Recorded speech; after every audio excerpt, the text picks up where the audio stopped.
What is going on, everyone? My name is Andy. Welcome back to another FPL video. In this one, we're talking about the latest announcement that Game Week 34 has been confirmed as a double game week. So I'm going to go through some initial thoughts and reactions, and then I'll also talk about the other fixtures that are yet to be rearranged, where they might go, and how that might look as well. So if you enjoyed the video, make sure to give it a like, hit that subscribe button if you haven't done so already. So there are 6 teams that are going to double in Game Week 34. Brighton, Fulham, Liverpool, Man City, Man United and West Ham. We'll take a look at the fixtures in a minute, and we'll also have a look at the fixtures kind of before that as well, to see how quickly we might want to bring players in from those teams. But it's also worth noting 4 of these teams also double in Game Week 29. So that is Brighton, Liverpool, Man United and West Ham.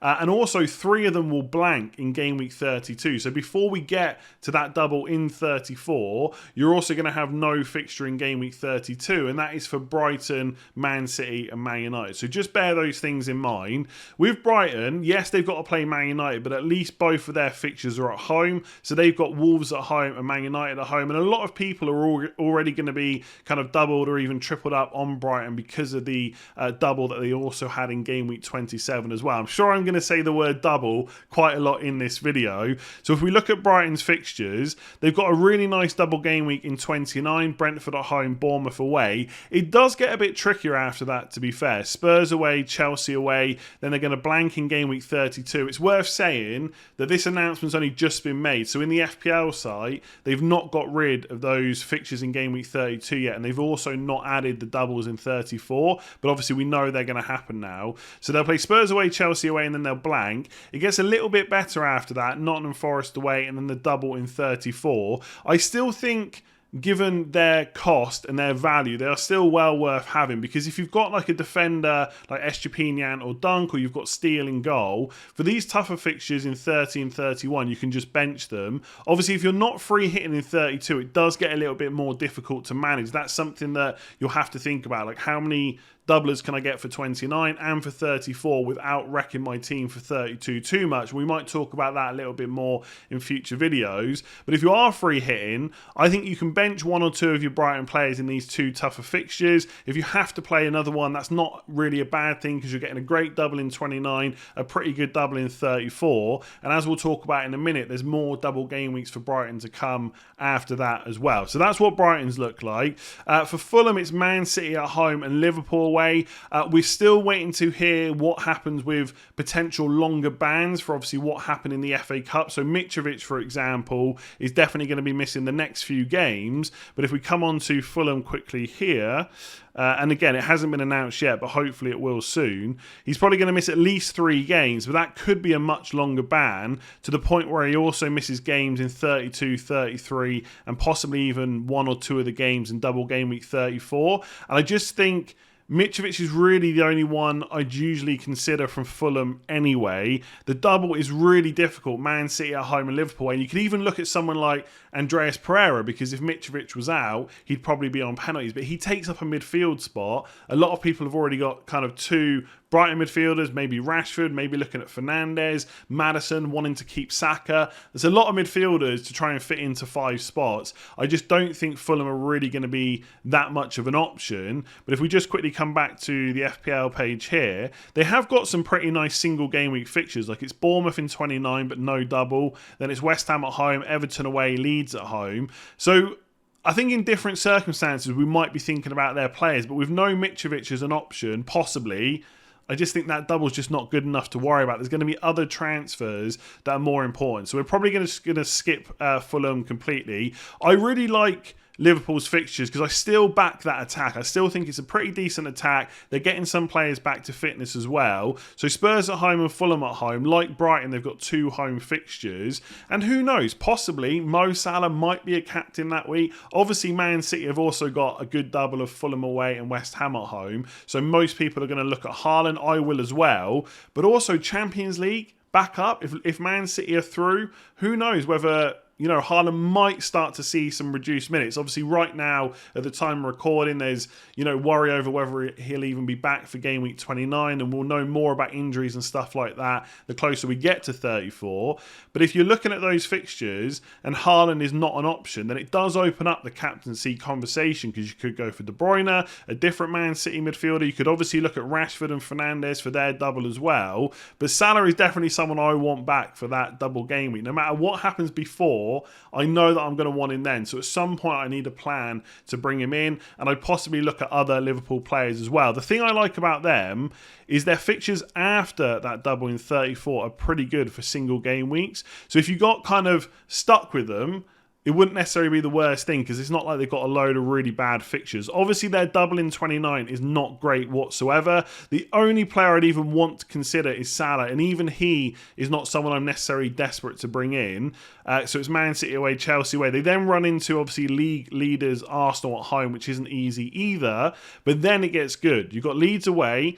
Also, if you're not free hitting in 32, they've got a really good fixture, Nottingham Forest at home, straight into West Ham away, and then it would be the double in 34. They wouldn't have any other double game weeks after that, but the remaining fixtures are Brentford at home, Leicester away, Villa at home, and Southampton away. So it wouldn't be the end of the world if you had to keep them.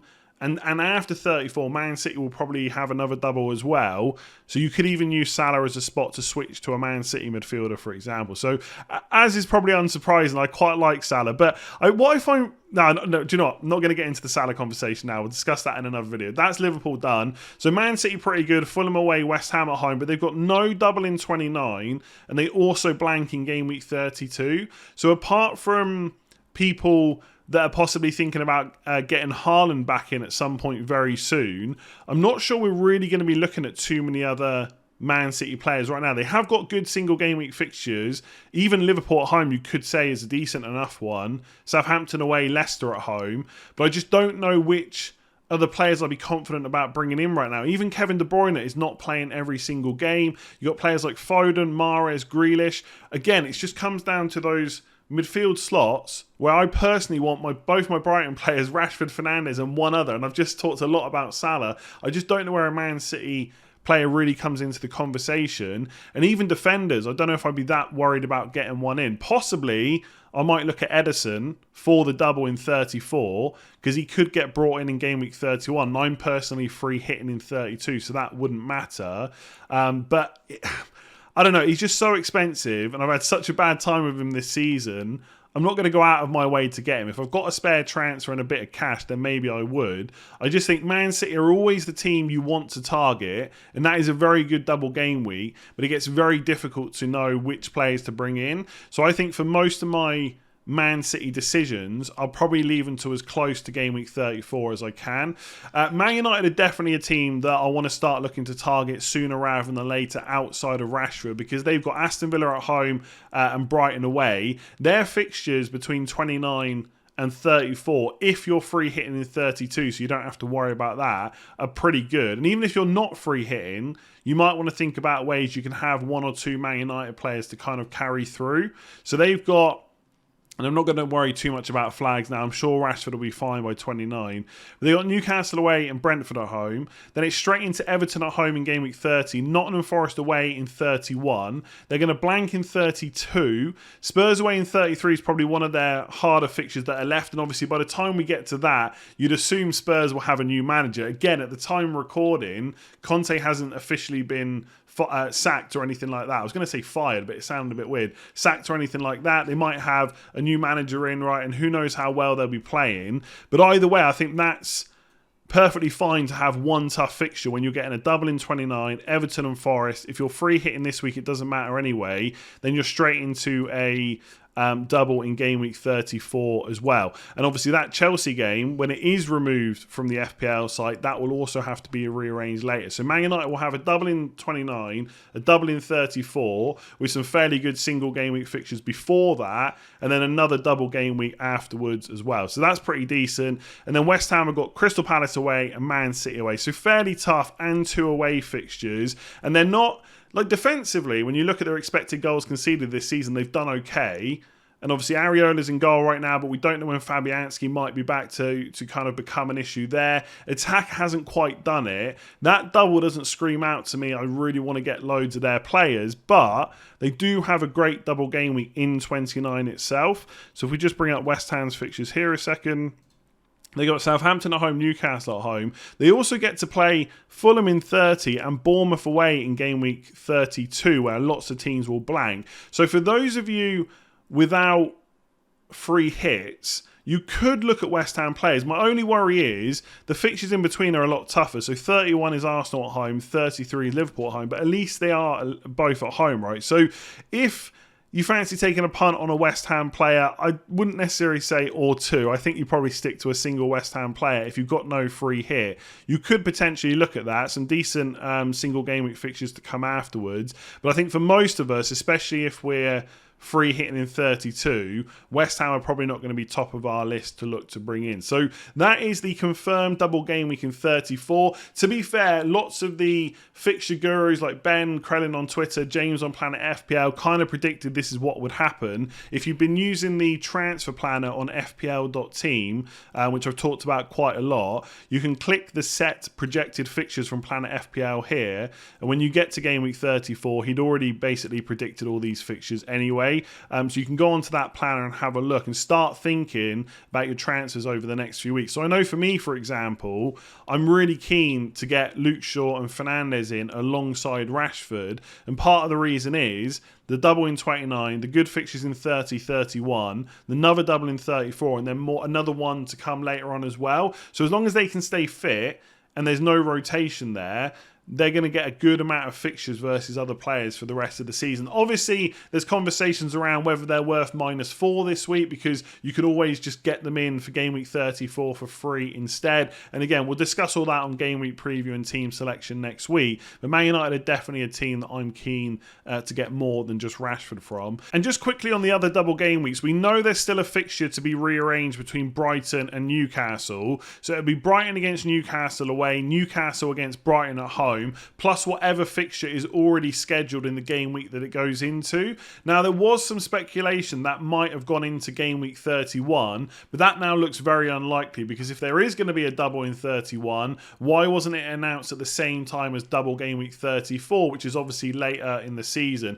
So for anyone that was thinking of Kane to Isak, which I definitely looked at because I was hoping he'd have a double in 29, a fixture in 30, then another double in 31, that move might still be worthwhile to get you funds to spend elsewhere, but it doesn't look quite as good if this fixture doesn't go into game week 31, which looks pretty likely. So where it's going to go, I don't know, but it's likely to be after game week 34, so possibly in game week 35 or 36. We'll have to just keep an eye on when that happens. But obviously we know that Brighton have got a double in 29, a confirmed one in 34. This fixture has to go somewhere, and they're also probably going to have a double in game week 37 as well. So these ones haven't been announced, but this is what was predicted by James from Planet FPL, the same way that he predicted the fixtures for game week 34. Now again, it's not 100% guaranteed that these games happen in double game week 37. Maybe some of them get put elsewhere, but this is what's most likely to happen. So if Brighton's other fixture that needs to be rearranged goes into 37, they'll have Southampton at home, Man City at home. Chelsea will have quite a difficult double, but for anyone that doesn't have a spare goalkeeper transfer up until this point, who knows, maybe Kepa can get a bunch of saves or whatever for those two fixtures, but on paper it's pretty horrible. It's similar to Liverpool's in double game week 29. So Man City away, Man United away, not great. Man City with another double, so I was talking about, you know, you might want to delay getting some more of their players in until close to 34, but any you do get in will hopefully still be good for 37, where they're possibly going to have Chelsea at home and Brighton away, and then Man United again, another double game week, so one in 29, one in 34, and probably one in 37. Chelsea at home is not an easy fixture, but they do also have Bournemouth away, so that's why I'm so keen to get the likes of Shaw, De Gea, Rashford and Fernandes in my team, and as long as they don't get injured or they don't get dropped or something like that, or all rotated heavily, which I just don't see happening, I'll probably just keep them in my team then until the end of the season. Obviously FPL never works like that, but that's what I'm thinking. So